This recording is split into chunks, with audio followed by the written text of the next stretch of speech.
শুভ সকাল বন্ধুরা। অনেক রাত থেকে বৃষ্টি হচ্ছে, তা আমি নতুন আগে জ্যাকেটে বসি নাই, কাজ করার আগে সারিয়ে নিলাম। এখন যে বৃষ্টি একটু কমেছে তাই আমি নতুন জ্যাকেটে বসি।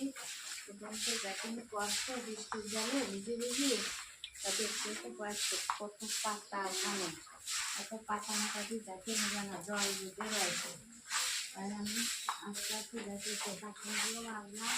এখন এখন জ্যাকেট কিছু বাসন কোসন দিয়ে পুজো করবো। বৃষ্টি পড়ছে ঝিরঝির করে, বেশি বৃষ্টির সময় তো আবার রাত্রে কারেন্টও ছিল না, এগুলো কী করে হয়।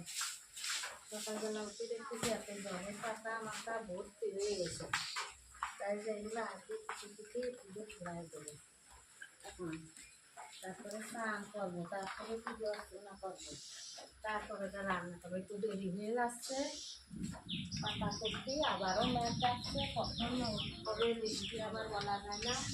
আমি আজকে তাড়াতাড়ি করতেছি, সকাল থেকে এত বৃষ্টি ভালো লাগে না, শুধু বৃষ্টি। এখন আমি এগুলো ফেলে দিয়ে আসি। শুভ সকাল বন্ধুরা। সকাল থেকে তো বৃষ্টি হচ্ছে, রাত সকাল থেকে। তা বৃষ্টিতে বাজারঘাট তো এখন নানা কষ্ট। তা হচ্ছে কালকে চাল কুমড়ো নিয়ে এসছে, এই চাল কুমড়ো ঘন্ট করবো আর মসুরির ডাল রান্না করবো। এখন ওই ঘরে যা আছে তাই করবো। বৃষ্টির দিন আবার বলা যায় না, যদি ইলিশ মাছ আজকে বাজারে গেছে, ইলিশ মাছ যদি আনে তাই চাল কুমড়ো ঘন্টতে ইলিশ মাছে কাটাই দিয়ে একটু মজায় রান্না করবো। তা দেখি কি আনে।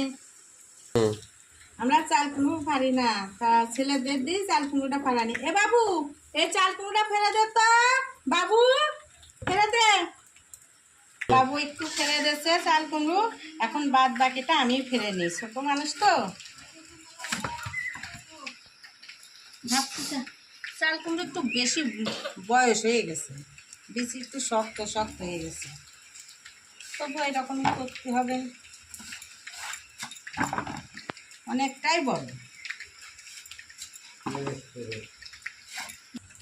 এই যে বন্ধুরা আমার চাল কুমড়ো ফাড়া হয়ে গেছে।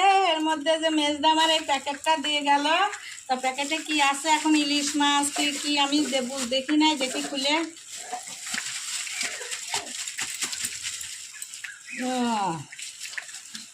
রুই মাছের মাথা নিয়ে আছে দুটো, তাই দেখতেই তো পাচ্ছ।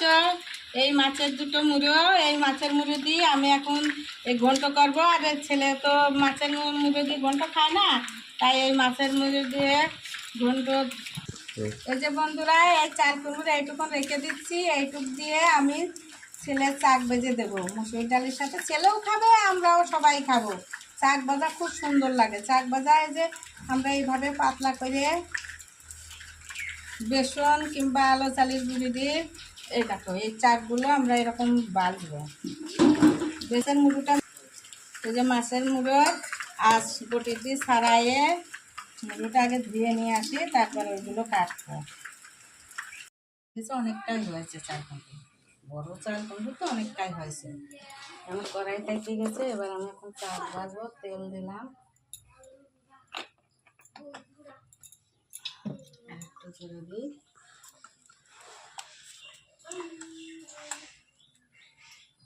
শাক ভাজবো, শুধু আলো চালের গুঁড়ো আর লবণ আর হলুদ, আর কিচ্ছু লাগবে না। এতে বেসন দিলে ভালো হয়।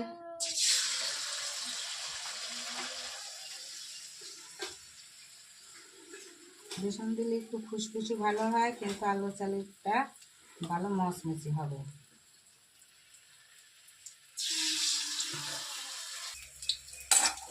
এই দেখো কি সুন্দর ফুলেছে বন্ধুরা। এই যে শাক ভাজা হয়ে গেছে, দেখো।